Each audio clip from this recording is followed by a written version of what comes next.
Hello student, मैं राजकुमार सैनी आप सभी छात्रों का इस ऑनलाइन पाठ्यक्रम में हार्दिक स्वागत करता हूं। प्यारे बच्चों, हम 9.2 प्रश्नावली पढ़ रहे थे, उसमें आपने को मैंने कल 7 क्वेश्चन करवा दिए थे। अब देखिए आप क्वेश्चन नंबर 8। इसमें क्या है, मेरे पास ये भी कोई लाइन सेगमेंट आ रहा है जिसके पॉइंट्स क्या हैं। ए पॉइंट्स उसका वो तो आ रहा है -2 और 3 एंड बी पॉइंट्स आ रहा है उसका पता नहीं आपको, और पॉइंट पी है यहाँ पर ये जो कितना है 4:7 में इसको इंटरनली डिवाइड कर रहा है और इसके पॉइंट्स है 3 और 5। बी फाइंड करना आपको। तो ये x1 y1 होता है, ये x2 y2 होता है। मान लिया आपने एक बार इसको, ये x और y का मान है, ये m1 और ये m2। अब हमें यहाँ पर क्या करना है, जो पॉइंट्स b है ना उसके हमें कोऑर्डिनेट्स फाइंड करने हैं। तो देखिए कैसे फाइंड करेंगे अभी। तो देखिए इसमें क्या आपके पास ये ए बी को लाइन सेगमेंट है जिसमें पॉइंट ए के कोऑर्डिनेट दिए गए हैं, आपको बी के फाइंड करने हैं। और पॉइंट पी है उसके आ रहे हैं 3, 5, जो इसको 4:7 में क्या कर रहा है इंटरनली डिवाइड कर रहा है। और आपको बी पॉइंट्स के क्या निकालने कोऑर्डिनेट फाइंड करने हैं। तो शुरुआत में पहले मान लेंगे आप let coordinate of point B is x2 and y2। अब देखिए हम क्या करेंगे, यहाँ पर ये इसको इंटरनली डिवाइड कर रहा है। आप लिखोगे because P divides A B in 4:7 internally. ये पहले से हमें बुक में लिख के दिया गया है कि जो P है वो ए बी क्या कर रहा है, इंटरनली डिवाइड कर रहा है। जब ये इसको इंटरनली डिवाइड कर रहा है तो इसमें आपको क्या निकालने हैं, इस बी पॉइंट के आपको कोऑर्डिनेट फाइंड करने हैं। तो याद देखो कोऑर्डिनेट निकालना तो आपको दोनों पॉइंट्स का लेने पड़ेंगे x और y के।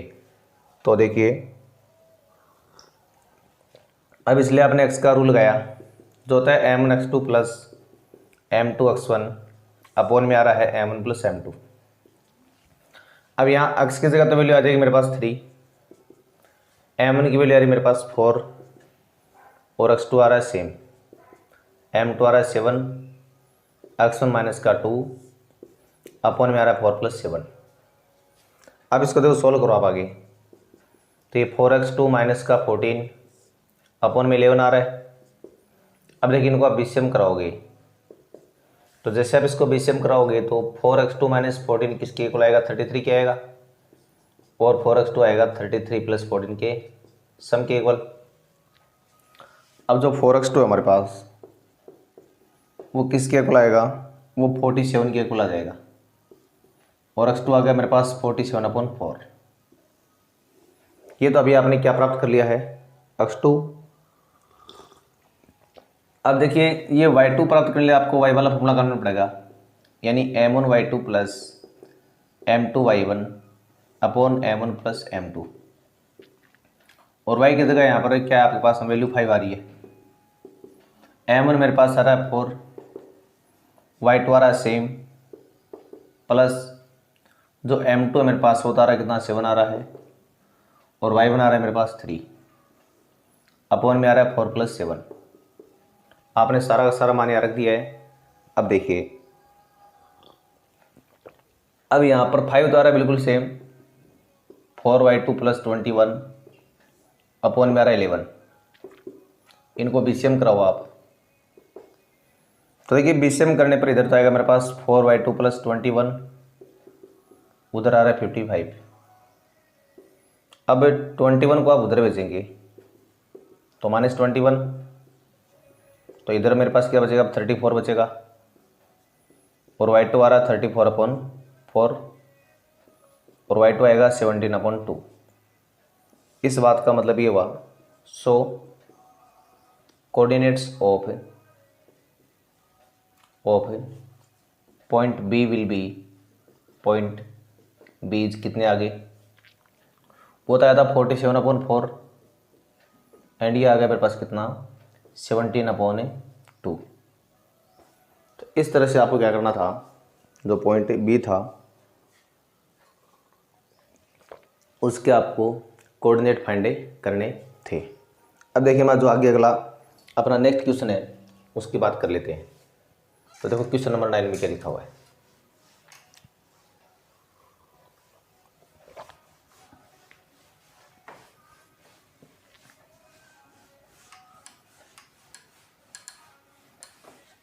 देखो 9 नंबर क्वेश्चन में आपका क्या है, इसमें एक आपको लाइन सेगमेंट दिया गया है और उसको जो ट्राइसेक्ट करने वाले पॉइंट्स है उनके आपको कोऑर्डिनेट फाइंड करने हैं। तो मान लो मेरे पास क्या हो गया, ये भी कोई लाइन सेगमेंट हो गया इस तरह से। अब देखो ए बी में जो आपके पॉइंट ए और बी है उन दोनों के आपको कोऑर्डिनेट दिए गए हैं, कितने कितने। ये तो आ रहा है मेरे पास 11 और 9 और ये मेरे पास आ रहा है 1 और 2। अब देखो इसको क्या करना, आपको ट्राइसेक्ट करना है। देखो ट्राइसेक्ट करने का मतलब क्या होता है, इसको जैसे बाइसेक्ट का मतलब 2 भागों में डिवाइड करना होता है, ट्राइसेक्ट मतलब 3 भागों में डिवाइड करना होता है। तो इस सेगमेंट को आपको 3 पार्टों में डिवाइड करना है। तो बीच में आपको 2 जगह से काटना पड़ेगा, इसको यहाँ से और यहाँ से। तो ये पी पर और क्यू पर। अब ये जो पी और क्यू दोनों पॉइंट्स है वो क्या कर रहे हैं, ए बी को ट्राइसेक्ट कर रहे हैं, ठीक है ना। और जब आप किसी वस्तु को ट्राइसेक्ट करते हो, बाइसेक्ट करते हो, इसके आप 4 भाग करते हो, तो हमेशा उसको आप इंटरनली डिवाइड करते हो, ठीक है ना। तो सॉल्यूशन में आपको लिखना पड़ेगा let points P and Q are divides AB in AB trisect. तो P और Q पॉइंट्स है वो AB क्या करते हैं, ट्राइसेक्ट करते हैं। अब इसको तो मानना है x1 y1, इसको मानना है x2 y2। अब देखिए हम P की बात कर लेते हैं। तो P पॉइंट्स के लिए आपके पास रेशियो क्या बनेगा, 1:2 बनेगा।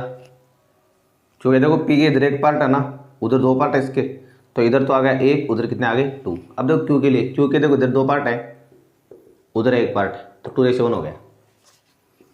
तो पहले आप लिखना पड़ेगा 4 पॉइंट P। देखो ये दोनों सेम रहेंगे हमेशा पॉइंट्स। अब देखो P के लिए आपका ये तो हो जाएगा M1 और ये जाएगा M2। और मैंने क्या लिख दिया, M1 तो आ रहा है मेरे पास इसके लिए 1 और M2 क्या रहा है इसका 2 आ रहा है। अब आपने लिखा coordinate of P, point P। तो इसके लिए आपने x का रूल लगा दिया, कौन सा, M1 x2 M2 x1 upon में M1 प्लस M2।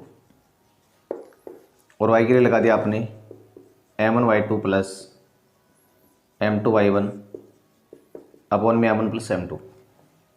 अब देखो M1 की जगह तो आगे मेरे पास वैल्यू 1, x2 भी आ रहा है 1, M2 आ रहा है 2, x1 आ रहा है 11 अपॉन में आ रहा है 1 प्लस 2। अब उधर y के लिए देखिए आप, M1 तो आ रहा है 1, y2 आ रहा है 2, M2 आ रहा है 2, y1 आ रहा है 9 अपॉन में M प्लस 2। अब देखो ये आएगा मेरे पास 1 प्लस 22 अपॉन 3 आ रहा है, और वो आ रहा है 2 प्लस 18 अपॉन 3। अब देखिए इसको सॉल्व करोगे आगे आप, तो x मेरे पास क्या देगा, ये तो 3/3 हो गया और ये 20/3 हो गया। इस बात का मतलब 100 जो कोऑर्डिनेट्स हैं पॉइंट P इज 23/3 एंड 20/3। तो इस तरह से आपको P पॉइंट क्या निकालने थे, कोऑर्डिनेट आपको फाइंड करने थे। अब इसी तरह से आप पॉइंट Q के देख लो। तो हम बात करें किसके लिए, पॉइंट Q के लिए। तो लिखा आपने 4 पॉइंट Q। देखो जो आप Q की बात करने वाले हो तो उसके लिए आप पास M1 तो आएगा कितना 2 और M2 आएगा 1, यानी इस बार ये तो M1 हो जाएगा और ये जाएगा M2 और ये दोनों रहेंगे आपके सेम। तो आपने लिखा कोऑर्डिनेट ऑफ पॉइंट Q। तो इसमें भी आपको वही इंटरनली फॉर्मूला काम लेना है, x बराबर आ गया m1 x2 plus m2 x1 upon में m1 प्लस m2, और y के लिए आ गया m1 y2 plus m2 y1 upon m1 plus m2।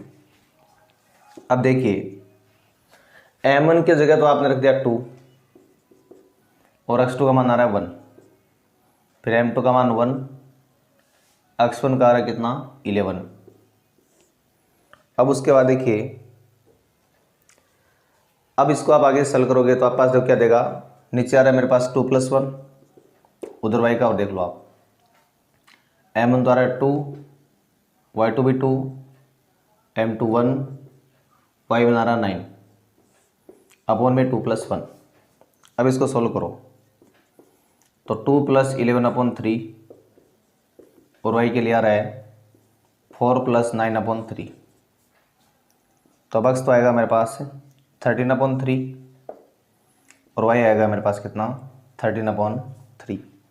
तो इस बात का मतलब ये हुआ, so coordinates of point Q कितना आ गया मेरे पास 13 अपॉन 3 एंड 13 अपॉन 3। तो इस तरह से आपको P और Q दोनों पॉइंट्स के आपको कोऑर्डिनेट फाइंड करने थे, जो आपने इस तरह से प्राप्त कर लिए हैं। अब देखो हम अगले नेक्स्ट क्वेश्चन की बात कर रहे हैं, क्वेश्चन नंबर 10। देखो 9 के में तो इसको आपको ट्राइसेट करना था ना, जबकि 10 के में क्या करना, आपको एक लाइन सेगमेंट है उसको आपको 4 इक्वल पार्टों में डिवाइड करना है। देखिए जितने भी पार्टों में आपको उसको डिवाइड करना होता है, एक बात तो ये ध्यान रखें, आप उसको हमेशा आप इंटरनली डिवाइड कर रहे हो। जब तक एक्सटर्नली नाम अगला लिख के नहीं दे आपको, हमेशा आपको इंटरनली मान के चलना है कोई भी क्वेश्चन होती है। और एक्सटर्नली को तभी काम में लेना जब आपको वो एक्सटर्नली अलग से लिख के देगा कि हाँ इसको एक्सटर्नली आपको डिवाइड करना है। तो देखिए इसमें आपके पास क्या है, कोई ए बी लाइन सेगमेंट है ए बी, और उसमें जो पॉइंट्स ए और बी है, देखो उन दोनों के आपको कोऑर्डिनेट ये दिए गए, यानी ए का तो आपके पास आ रहा है -4,0 और बी आ रहा है कितना 0,6। अब इसको क्या करना, आपको 4 इक्वल पार्ट्स में इसको भी डिवाइड करना है। तो देखिए इसको 4 इक्वल पार्ट्स में डिवाइड करने का मतलब ये हुआ कि इसके बीच में आपको 3 पॉइंट लेने पड़ेंगे। तो पी लेना पड़ेगा पॉइंट आपको, एक पॉइंट क्यू लेना पड़ेगा, एक पॉइंट आर। तो 1 2 3 4 4 पार्ट में डिवाइड हो गया ना। अब देखो जो पी का रेशियो बनेगा, इधर देखो 1 आ रहा है पार्ट, उधर 3 पार्ट आ रहे हैं, तो इसका तो बनेगा 1:3।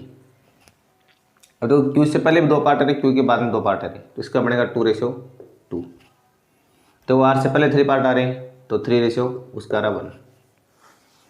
तो सॉल्यूशन में आपको क्या लिखना पड़ेगा, ये तो x1 y1 हो गया, ये x2 y2, और p के लिए ये तो हो गया m1 का मान और ये m2 का मान, बाकी सबका अलग अलग आ जाएगा ये। तो पहले लिखना पड़ेगा आपको let points p q and r divides A B in 4 equal parts. मतलब ये तीनों पॉइंट क्या करें, इसको 4 इक्वल पार्ट्स में डिवाइड कर रहे हैं। अब आपको बारी बारी से बात करनी है, पहले आप लिखो 4 पॉइंट P। तो यहाँ m1 का मान तो आएगा 1, m2 का मान 3 आएगा। अब आपको लिखना है कोऑर्डिनेट्स ऑफ पॉइंट P। पहले आप P पॉइंट के लिए क्या निकाल रहे हो, आप कोऑर्डिनेट निकाल रहे हो। तो x का मान तो आ रहा है m1 x2 plus m2 x1 upon में m1 प्लस m2, और y के लिए आ रहा है आपका m1 y2 plus m2 y1 upon में आ रहा है m1 प्लस m2। अब देखिए हमें पॉइंट P के लिए कोऑर्डिनेट निकाल लेना, तो यहाँ पर m1 की जगह तो रहेगा 1 और x2 की जगह मान आपका आ रहा है 0, और प्लस में फिर m2 का मान तो आ गया 3 और x1 का आ रहा है कितना -4 आ रहा है, और अपॉन में कर दिया आपने 1 + 3। अब इसी तरह देखिए आप y के लिए m1 तो आ रहा है 1 y2 आ रहा है 6, m2 3 आ रहा है, y1 0 आ रहा है और ये आ रहा है 1 + 3। अब इसको सोल्व करने पर मान आपका आएगा 0 - का 12/4 और y के लिए आएगा 6 + 0/4। आगे सोल्व करोगे तो x आएगा -का 12/4 और y आएगा 6/4, ये -का 3, ये 3/2, यानी so coordinates of point P is, वो तो आ गए मेरे पास -3 एंड 3.2 आ गए।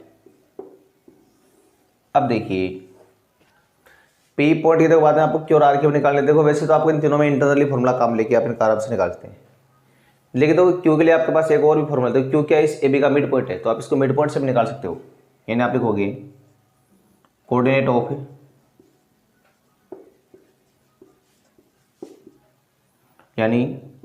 Mid point Q of A B. तो इसके लिए आप मिड पॉइंट वाले रूल से भी आप क्यू के निकाल सकते हो।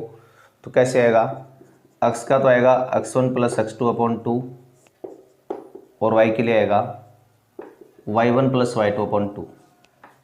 अब देखो x1 का मान -4 है और वो 0 है, अपॉन में 2, और y के लिए ये 0 है और ये 6 है, तो 0 + 6/2, तो x का मान आएगा -का 4/2 और ये आएगा 6/2, तो x तो आ रहा -का 2 और y आ रहा 3।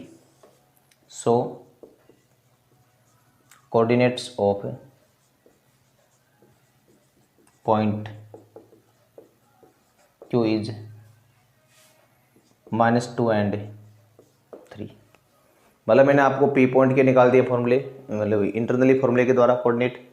Q पॉइंट की मैंने आपको मिड पॉइंट से निकाल दिया, Q पॉइंट के आप इंटरनली वाले से भी निकाल सकते हो, उत्तर वही आएगा आपका, ठीक है, 2/2 लेकर के। अब जो R पॉइंट है ना, देखो R के लिए आपका ये तो हो जाएगा M1 और ये M2 हो जाएगा, बाकी वो दोनों सेम रहेंगे। अब करना क्या है, R के लिए देखो आपको ये फॉर्मूला काम लेना है, कौन सा, इंटरनली वाला। ये यहाँ से मान रखना M1 का 3, M2 का 1 और ये दोनों आएंगे आपके सेम। सोल्व करना और R के पॉइंट्स आपको ऐसे प्राप्त करने हैं। तो ये हमने भी क्या सीखा था, क्वेश्चन नंबर जो 10 था उसको हमने हल करना सीखा है। अब यदि आप चैनल पर पहली बार विजिट कर रहे हो और आपको अगर पढ़ाया हुआ कंटेंट अच्छा लगा है तो आप चैनल को लाइक, शेयर एंड सब्सक्राइब जरूर कीजिए और साथ में बेल आइकन को प्रेस कीजिए ताकि आपको आने वाले हर वीडियो का नोटिफिकेशन है वो समय पर मिलता रहे। तो आज के लिए बस इतना ही, मिलते हैं नेक्स्ट वीडियो में, तब तक के लिए आपको नमस्कार, धन्यवाद।